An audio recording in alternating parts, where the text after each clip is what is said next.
What's going on YouTube? It's TH back again with another video, and today I am grading Mel Kiper Jr.'s latest 2023 NFL mock draft. A little late getting to this, but I want to push out my mock draft first, so if you missed that over the weekend, be sure to go check that out. But today, we're going to diagnose Mel Kiper Jr. of ESPN's latest 2023 mock draft. If you've already seen it, let me know what you think down below in the comments section, or if this is your first time viewing like it is mine, let me know as you go along what picks maybe were the most surprising and stand out to you the most. So, without further ado, let's go ahead and jump right into it.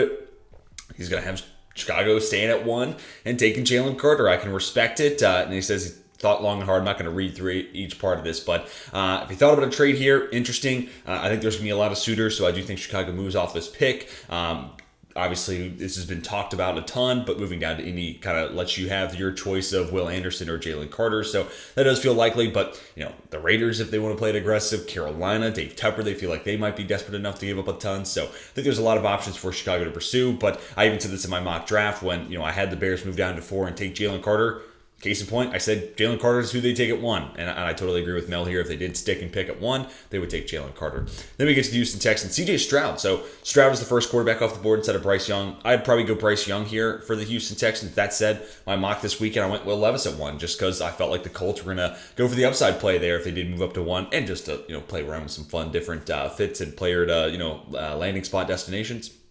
But here, CJ Stroud, and I think this could potentially play out, and I do think there's going to be people who have Stroud as QB1, which is going to be really interesting. Has that size, good enough arm strength, maybe the most accurate passer in the class. I've had some Houston fans let me know that he has the same manager, same agent as Deshaun Watson. So, the NFL is a lot of things, one of being a relationship business, so I do wonder how that plays out, but it's a different client, so I'm just right now going to go off the basis that it's not going to affect anything. Houston here lands their future franchise quarterback, and Stroud maybe has a little bit more upside than Bryce Young just based off the frame, but I don't know. Like, when you say that and then you compare their arm strengths, I don't see a whole lot of a difference. Yeah, Young's a little smaller, maybe he'll have some injury concerns at the next level, but from arm strength perspective, a lot of people want to correlate how big somebody is with how strong their arm is. And it's not really that one-to-one comparison. Like Brock Osweiler is just the best example. That dude is 6'8" and did not have a strong arm by any stretch of the imagination. And Kyler Murray is like 5'9", 5'10", and he's got a howitzer. So it does not play out like that. So it'll be interesting to see once we get into Indy, what those deep balls look like, if they do participate in the throwing drills. If not, their pro days will also be a good telltale sign. But I don't think the arm strengths are too different. So I'm still in the camp of going Young 1, but they do go Stroud. I can't knock that. Then we get to pick number 3, Will Anderson, the Cardinals. This top 3, with the exception of it being Stroud over Young, makes a lot of sense. And I would assume once we get to Indy, next pick is probably going to be Bryce Young. So it does feel like, for the most part, the first 4 picks are going to be some order of 2 quarterbacks, Will Anderson, Jalen Carter, and Mel has that here. Will Anderson gives the Cardinals an edge rusher that they just don't have right now. I especially love this pick if they do decide to make Zaven Collins a full-time edge on the other side, because then it's like, okay, that's a good, fun, interesting duo moving forward in the future. Zaven Collins was adding weight before the draft, and then you look at Will Anderson, who's this guy who 235 to 240, but plays bigger than that. Really good run defender, despite maybe not having the most insane, weight there on the edge. So that would be a really fun pairing, Collins and Anderson, if they did decide to go that route. Then we get to pick 4, and as I just kind of assumed here, Bryce Young at 4. And, this comes down to what the Colts think of this quarterback class. If they move up to 1, I'd be fascinated to see who they want to start the draft with, right? Interview process is something we're not privy to. So that's obviously a huge domino, especially if you do make the move up to 1. You want to make sure this is a guy you can put at the front of the room and have him be a leader. So, again, not information we have right now, but I would love to know what Chris Ballard and, we'll see what the head coaching hire, ends up being. It sounds like it might be Jeff Saturday, but we'll see. It'd be interesting to see what the conversations are there in building and saying, hey, Levis has that frame and, so does Stroud, but Levis' mobility and the upsides there, or, maybe even Anthony Richardson works his way into this conversation as a high upside player, or are they just saying, hey, we need a quarterback right now, and if we get a guy like Bryce Young, we can go compete with the Jags for the division next year. So I could see it go either way. Do you want to go upside? Do you want to go high floor? To me, Young has the highest floor of the 4 that I think go in the first round: Young, Stroud, Levis, and Anthony Richardson. But that said, Levis and Anthony Richardson might have higher ceilings. And, if you make a convincing argument, maybe Stroud does as well.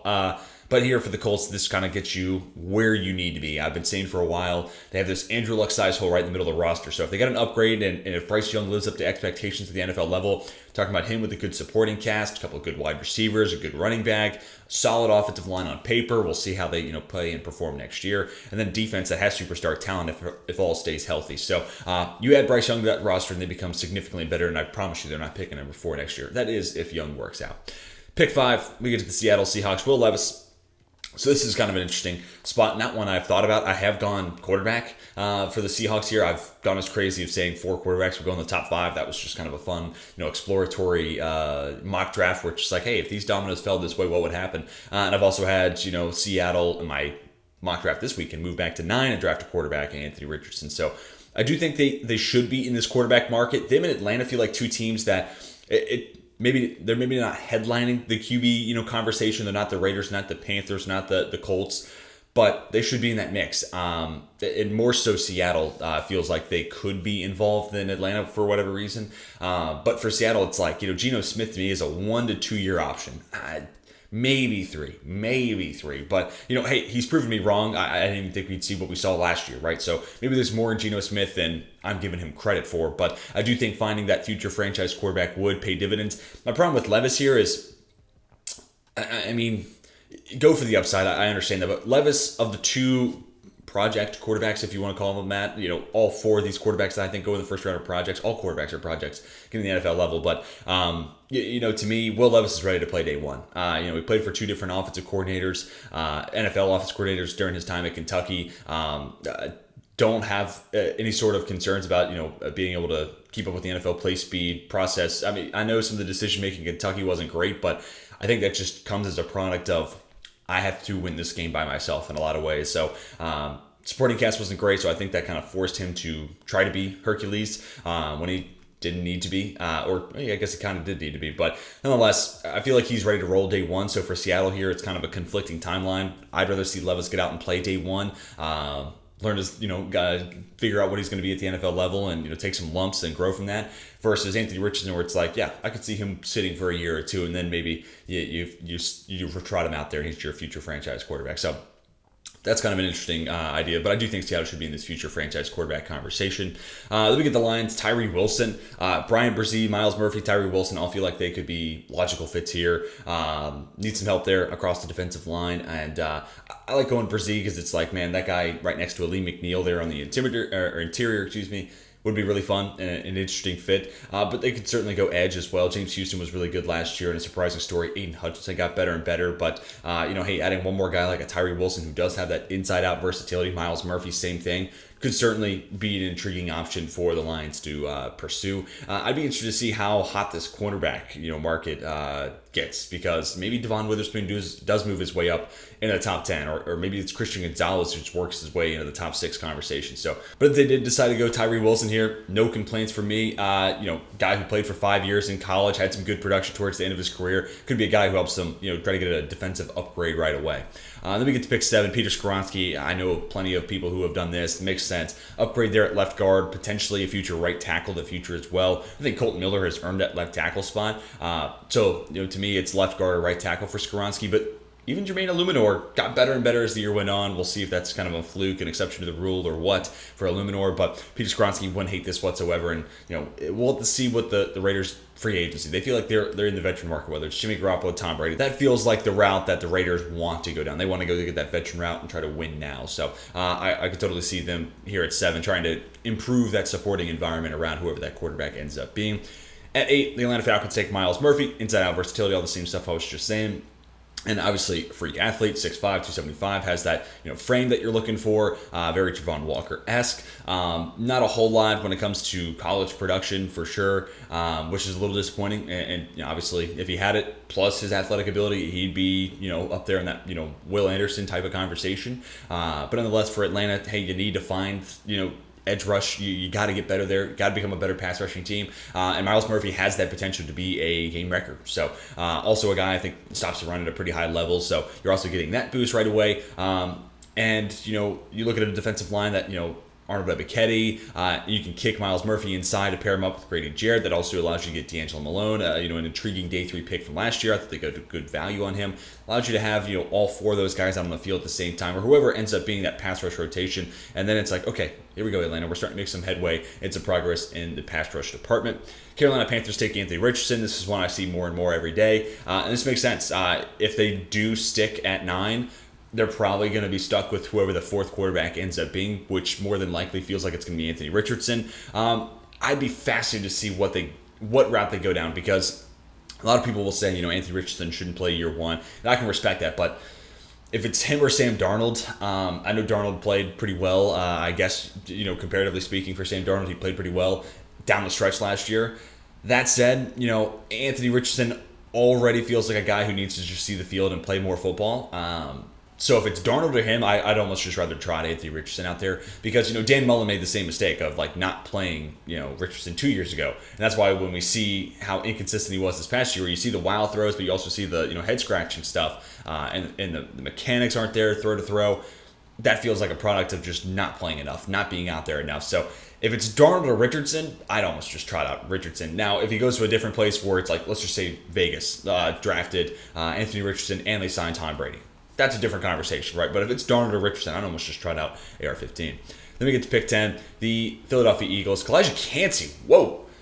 Wow. Hey, if you don't know who Kalijah Kancey is, I can recommend you. I feel like I was one of the first people talking about him, which, not to say I'm smarter than anybody or more in depth or more tapped in than a Mel Kiper Jr., but you can go back to my early interior defensive line rankings. You'll see Kalijah Kancey and Kobe Turner, these 2 names that I didn't hear a lot of people talking about. They're in the honorable mentions. So Kalijah Kancey here to number 10 to the Philadelphia Eagles. This feels like a potential Javon Hargrave replacement here, and also the Eagles just prioritize defensive line depth. I get that, and also a pairing with him and Jordan Davis is interesting, because I don't think you're going to get anything from Kancey as a run defender. Little small, 6'1", 6'1.5", maybe 290 pounds, which, hey, last smaller defensive tackle to come out of Pittsburgh. A lot of people doubted his size, then he became the best defensive player of my lifetime. So, I'm not saying Kancey's going to be Aaron Donald. So, you have to be careful with that. But that being said, we've already seen one guy, maybe a little bit smaller frame, make it work. So maybe Kancey can do the same thing.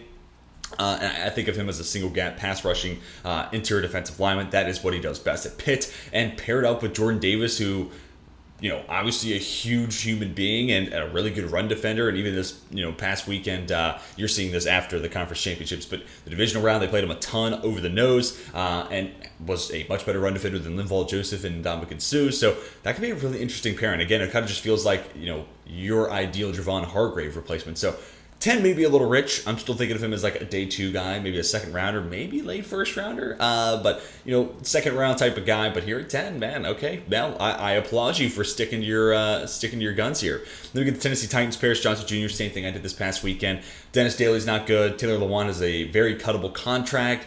And for a team trying to save money, I think it makes a ton of sense. Paris Johnson Jr. to me, OT1, I've said this a billion times, 6'6", 315, great footwork, and his first year as a starter at Ohio State looked great. I still think there's that much more potential to tap into. At 12, the Houston Texans, Lucas Van Ness. I've been going Quentin Johnson a ton, but also defensive line makes a lot of sense. And Van Ness, this guy who has inside-out versatility, gives you some flexibility. If you find another young piece, like if you were look at the Lions last year, James Houston just emerges out of nowhere. So with Van Ness's flexibility, just in case you do find somebody who breaks onto the scene that you weren't expecting or other people just didn't know about, no matter where you want to line him up, he has a way to get on the field, which is obviously really valuable, especially if you're going to draft him in the top 12, right? So really interesting blend of flexibility and speed and power. Maybe not the most fast guy, so speed may not be the most appropriate term, but he's very explosive off the line. He can run through a tackle, but also has that enough bend to be able to work underneath and get around too. So really interesting prospect, and also a redshirt sophomore, so one of the younger edge rushers in this year's class. Let me get to the Jets. JSN. Yeah, I don't know if I'll have JSN as, I certainly won't have him as wide receiver 1, but that's just my opinion. Top 13, man, that feels kind of rich.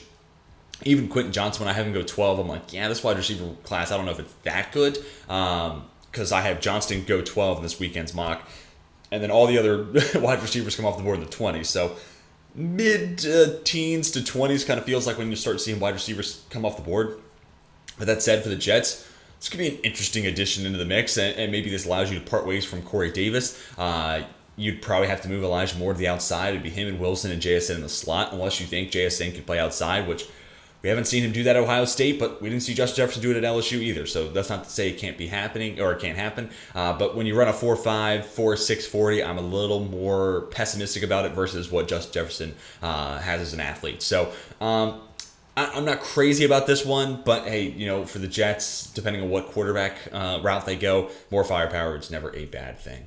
At pick 14, we get to the Patriots, Devon Witherspoon. I did Brian Branch this weekend, but Witherspoon and Branch just feel like Bill Belichick dudes. Witherspoon is that old school man press corner that Belichick used to just laud for. And then Brian Branch feels like just a DB that sees the game faster, can be moved all over the field, just kind of feels like the queen on the chessboard. But when it's Bill Belichick moving the pieces around, that's dangerous. But would love this addition. And Jack Jones, especially earlier on in the year, was a really nice rookie story for the Patriots. So you could have your outside corner duo kind of already put together there with Jack Jones and Devon Witherspoon. So I'd love to see this pick here for the Patriots. Then you figure out a wide receiver maybe in free agency or in the later rounds. Or, I don't know how much Nuke Hopkins wants to play with Bill O'Brien again, but maybe you could do that. But anyways, pick 15, Michael Mayer. If you're a Packers fan, let me know where you stand on this one. I've had some Packers fans love this, and I've had some Packers fans say there's no way, which a lot of people who tell me there's no way tell me that, the Packers don't draft pass catchers in the first round, and to that I say touche. You got me there. But if they did go down this route, I'd be all for it. I've done this plenty of times in my own mocks. You pair up Dobbs and Watson as the wide receivers of the future with a tight end of the future, Michael Mayer, who can do a lot of different things, beat man, beat zone, good enough route runner, soft hands. And, with Dobbs and Watson kind of having drop, concerns their rookie year, ideally that goes away. But to have a sure-handed, safety blanket in Michael Mayer feels like a really important and key addition into the offense. And then we just figure out who's going to be under center in Green Bay. Commanders take Broderick Jones. Could totally see this. Looking for some potential tackles of the future. Charles Leno can't play forever. Sam Cosmi was a little banged up. Could also maybe move inside to play guard. Could be interesting. Broderick Jones probably too big to do the same thing, but I'd be interested if they did go and explore a Tyler Smith-esque route, where Smith was originally supposed to play left guard and then be the Tyron Smith replacement at left tackle. Could they do the same thing with Jones? Because, size and strength scream NFL tackle. So he'd probably be a little too big to be a guard, but could be interesting. But nonetheless, very strong human being, able to move others like few others in this class. I just think he's a little raw as a pass protector. So again, that getting him some playing time and experience at guard could be interesting, but I just don't know if he has the frame to be able to do that. But could be an Andrew Norwell replacement, but also could be a long-term Charles Leno Jr. replacement and tackle position of high or a position with high position value. So I'm all for it from that perspective. Pittsburgh Steelers take Joey Porter Jr. I feel like you're going to see this a ton throughout draft cycle because of the story. Obviously, his dad, former Steelers Super Bowl winner and outside linebacker. But also Pittsburgh, it's like, what are you doing at corner? In this past weekend, I had Devon Witherspoon and Joey Porter Jr. kind of falls in the same camp where their best skill sets are probably man press, but Witherspoon, I certainly feel that. I still think Porter Jr. has some capabilities being able to play in the zone-heavy defense, which that's what Pittsburgh runs. So if you make this pick, he's going to have to figure it out, right? He's going to have to be able to add that into his game. But 6'2", long arms. I think he's a good enough athlete. I'm interested to see what those numbers look like at Indy. But also a guy who just got better in year over year over his 3 years at Penn State. So love to see that, progression curve continue, and Pittsburgh needs, some answers there on the outside long term. So love to see that type of addition. Christian Gonzalez to the Lions. I would probably have, I'd go back and forth between Gonzalez and Porter. And I've even thought about maybe having Porter as my cornerback one. The more I watch, the more I fall in love with each one of these cornerbacks, which is really troublesome. But I am very biased to 6'1", 6'2", long arm corners. Like, the days of Legion of Boom, I'm not a Seahawks fan, but I was like, man, that's what I would want my secondary to look like, specifically the cornerback room. And this entire cornerback class is like 6'1", 6'2" dudes. So I'm having a hard time. I'm really conflicting every time I learn a little bit more, watch a little bit more of every one of these guys. But for the Lions, Christian Gonzalez would be a hell of an addition, especially if they keep Aaron Glenn. This type of a man press corner opposite of Jeff Okudah could be a really fun pairing and give Aaron Glenn exactly what he needs there on the perimeter. But I also think he has zone flexibility because he is such a fluid mover and he flip his hips with ease. just does those little things that maybe some other corners in this class don't quite do, or at least at a high of a level that I think he does. So I think there's man zone flexibility here, and obviously a position of need for the Lions. I would love to see that selection. Keon White, wow. I actually had some people telling me, because I had Keon White going somewhere in the second round of one of my previous mocks, and they were like, who's Keon White? No way. And I was like, dude, it's a name to know. He'll go somewhere in the top 64. I'm pretty certain of it. But really nice story. A player who got better, a lot better this past year at Georgia Tech, transferred there. A little bit older, but man, could be really interesting because he's got the size. I think he's going to test out pretty well too. So once we get the official numbers, we'll know that much more. But Keon White is definitely a name to know. And for Tampa Bay, it's like, what are we doing there on the edge, right? Because Shaq Barrett can't play forever. Joe Tryon-Shoyinka could be a nice little breakout candidate heading into year 3. But is Shaq Barrett the same guy? Because if not, even if Tryon-Shoyinka takes that step forward, it looks like what it was in the wildcard round against Dallas, where the pass rush is non-existent. So got to find some answers there on the edge, and adding Keon White. I'm not sure he'll be a first rounder, but edge is tough. And this is a loaded class, really. Just like corner, edge is deep. And it really just going to come down to your preference. So if a team sees Keon White as, their guy, based on how the board's played out, I wouldn't be shocked versus, an Isaiah Foskey, a Nolan Smith, or Felix and DK Ozama, or whoever ends up being BJ Ojulari. It really just comes down to taste and preference here with how good this edge class is. Pick 20, we get Byron Young. Wow, man. Mel's throwing out names I haven't talked about. Here we go. The DN linebacker from Tennessee. I'd be interested to see what his role is, especially here if he does go to Seattle. Can he be that outside rusher? Would he be a 3-4 DN as Seattle has made that swap? So I think, Mel's probably thinking back to Seattle as a 4-3 prior to, not Ken Norton. Hold on. Clint Hurt is the name of their defensive coordinator. That's a bummer because during my weekend mock, I definitely kept saying Ken Norton. So apologies, Seahawks fans. You probably already let me know that I'm an idiot. But Clint Hurt, their new DC, they run a 3-4. So this is probably 3-4 D end or outside linebacker versus a 4-3 D end versus a Sam linebacker here. So more so D end outside linebacker versus D end linebacker. But anyways, the minutia of the details. But an interesting player here. Again, probably someone I'm going to have as a D2 graded player, but could certainly work his way into that first round mix. And again, this edge class is deep. It comes down to preference. And if Seattle feels like, hey, Byron Young is our guy. That was also 2 Byron Youngs, by the way. One from Alabama, one from Tennessee. Both playing in the Senior Bowl. Both playing on the same team in the Senior Bowl as well. But if they feel like that's their guy, then they pull the trigger.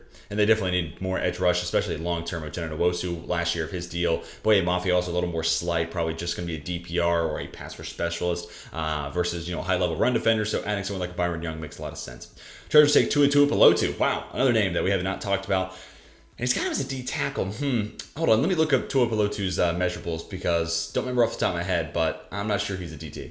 Yeah, 6'4", 290. I mean, he could be a DT if he ran a 4'3". Like, I wouldn't hate that then, but in a 3-4 defense, he's definitely a 3-4 D end. So he was this guy at USC. One, this would be a cool story because he stays in like SoCal. That'd be cool. But he was this guy who was playing as this interior defensive lineman, but probably best suited body-wise as like an edge. He's a little bit of a tweener there at 6'4", 290, kind of like a DeMarvin Leal from last year. So going to be interested to see what his role kind of ends up being. Does he add weight, play inside? Does he lose a little bit of weight, stick outside? Or does he maintain the status quo and do a little bit of both? But the Chargers could use some more edge rush. And it's actually, I've been doing a lot of defensive tackle, trying to find them a nose, wide receiver, specifically a deep route runner with some speed. Linebacker's been an interesting one, even corner, but you don't really see this, edge, and I know it says DT, but he's definitely more of he could be an interior defensive lineman, but he's that defensive end or an outside linebacker at the next level, in my opinion. But not one you see a whole lot of mocks, so I appreciate Mel doing that because it's a different, position group I think the Chargers may well attack this year.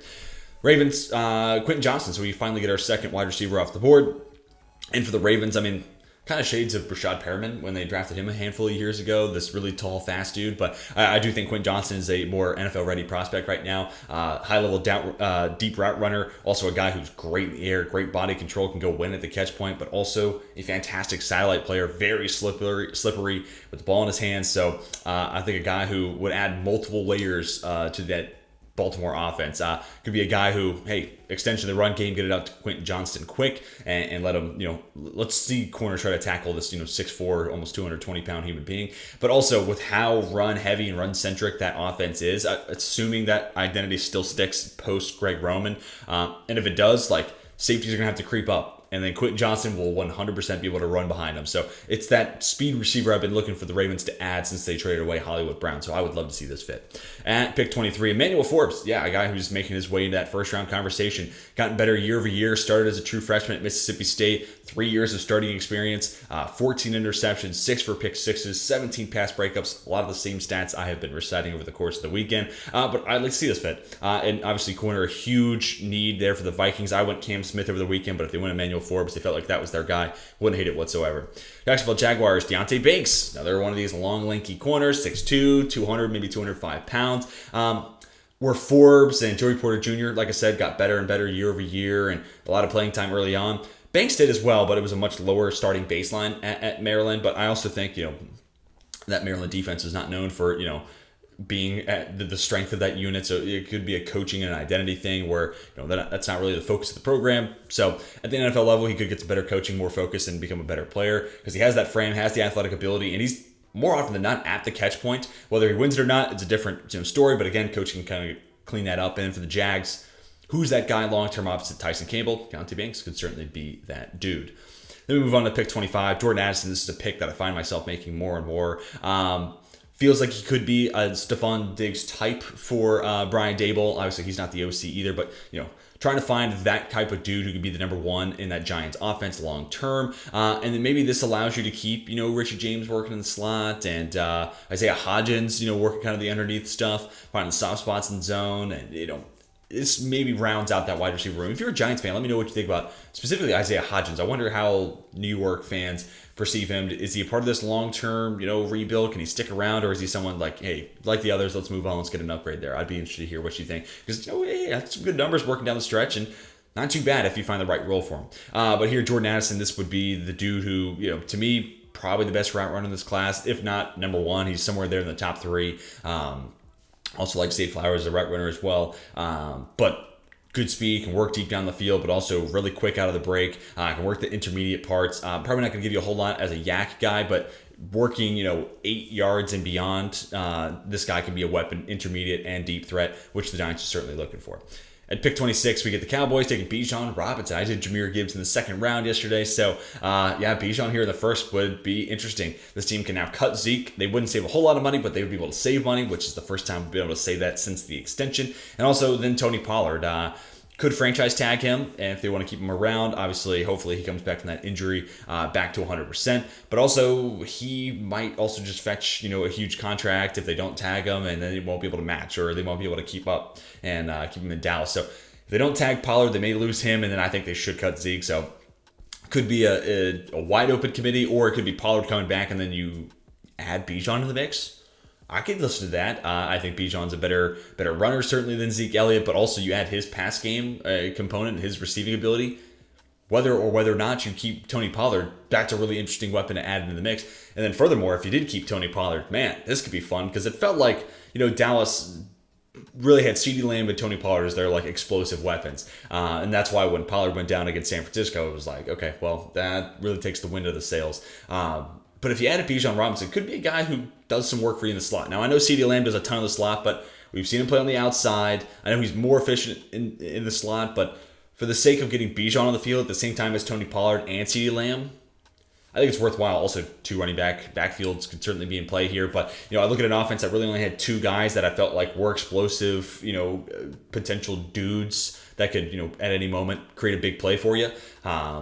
Getting a third one would certainly be an interesting addition to that Dallas offense. And hey, if this allowed them to cut Zeke, I would be here for it. The Bills take Derek Hall. Yeah, that pass rush dissipated the second Von Miller got hurt, which is really disappointing because, one, Miller was playing great, but also that force multiplier factor that he had clearly put on display. So yeah, adding another guy in the mix, if Greg Rousseau is not going to take that step forward, find someone who will. If Boogie Basham is going to become a guy who can become a reliable starter, find someone who will. And Derek Hall, a little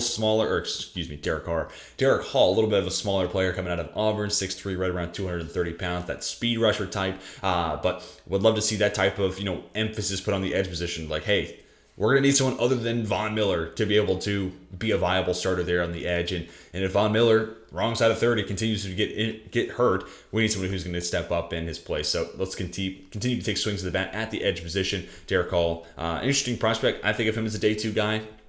somewhere there in the second round, but if he snuck in late round 1, I wouldn't be surprised. Dalton Kincaid to the Bengals. I'd almost just rather see this be Darnell Washington, just for the sake of like, hey, it's just that extra blocking ability that Washington has. But if they had a Kincaid, not even probably, a more fluid mover, a little bit more speed in his game, and a guy who was kind of the lifeline of that Utah offense. So, man, you add him to the fold with Tyler Boyd, Jamar Chase, T. Higgins, and the rich get richer, right? So, again, I'd rather see Washington for the blocking upside there, but Kincaid, I wouldn't hate that pick whatsoever. At 29, the Broncos take Isaiah Foskey. See, that's interesting. Denver, let me know if you're a Broncos fan. They don't strike me as a team that really needs more edge because, Randy Gregory, Baron Browning in specific, I think is someone who's on the rise there. Nick Benito, if they bring back Jacob Barton, who they traded for at the deadline from New York, I think you got a solid rotation there. But Isaiah Foskey could be another nice, hate in the dirt edge rusher there. I also think he has some stand-up outside linebacker capabilities. So flexibility there with Foskey. I think a nice blend of size, speed, frame. Kind of not a master of one thing, but a guy who checks a lot of different boxes. He's good enough in a lot of different areas. So Indy will, I think, dictate where his stock goes. If he has a really good day and impresses, then he's going to be back in that first-round conversation. For me right now, he's kind of moved in that day 2 mix. Let's move to pick 30, Brian Branch, the Eagles. This is kind of a seamless Chauncey Gardner-Johnson replacement if they did lose him. That, slot corner, strong safety hybrid that, feels like it's really carved out a very vital role for a lot of NFL defenses, a lot of the best defenses in football. Kyle Hamilton, as noted, Chauncey Gardner-Johnson. So if they did lose out on CJ Gardner-Johnson, then, hey, Brian Branch, seamless replacement. I think Branch goes before this, though. He's just one of those guys where, I know he plays safety, but he sees the game at a different speed, and he's so instinctive, and he can play so many different positions, free, strong, nickel. He's played both perimeter corners as well. So, a true queen on the chessboard, like I talked about earlier on when I was talking about his fit with the Patriots and my weekend's mock. But, man, if the Eagles had him fall into his lap, man, that would be one hell of a BPA selection. And the last pick, Zay Flowers to the Chiefs. So, I'm a big Zay Flowers guy, and it's good to see Mel get him into the first round. And, man, for Kansas City, that'd be a really fun fit. A guy who can play inside and out, a lot of speed down the field, good deep route runner, moves like few others, sound like anybody that Kansas City's had in the past. I'm not saying Zay Flowers is Tyreek Hill, but this could be the way to get a poor man's version of it. And not to say Zay Flowers is bad, but a poor man's Tyreek Hill is a hell of an NFL player. So would love to see this addition. And, Sky Moore, I'm still optimistic about his future, but unfortunately didn't have the role that I was hoping he would have. Juju Smith-Schuster's on a 1-year deal. I'd be interested to see the nuances of the MVS contract because he feels like he's been deathly quiet this year. So that could be a contract in a year or two's time, or maybe even this offseason they're looking to part ways with. Interesting. I would love to see this addition here and add that speed back to the offense. Also a guy who can be a satellite weapon, just like how they'd use Tyreek Hill. Just get the ball out to him quick. Throw him a bubble. Zay Flowers, you can do a lot of the same stuff. So I'd love to see that fit. Makes for an interesting addition to the Kansas City offense. But that is going to do it for my reaction and viewing of the Mel Kiper Jr. mock draft and buying myself some time trying to think about what would I grade this. I was mostly with you, Mel. Had some names that I think are more day 2 guys, these interior defensive linemen that are a little bit of a tweener, like Kalachi Kante or Tua Tagovailoa really kind of comes to mind. Kante could work his way into that first round conversation. Derek Hall also more of a second rounder, but a first rounder. I'll give Mel, I'll give him a little bit of boost because he definitely threw out some interesting stuff. Let's go with an 85. I'll go with an 85 for Mel, but let me know what you would grade this mock from Mel Kiper Jr. Also, let me know where you stand on Mel Kiper Jr. as a draft analyst. I know some people love him, some people hate him, so I'd love to hear your opinion and how that maybe swayed your grade of this mock draft. But hopefully you guys enjoyed, and be sure to stick around to the channel, plenty more draft content on the horizon. But that's going to do it for today. Until next time, my name is Teach, and I'm signing off.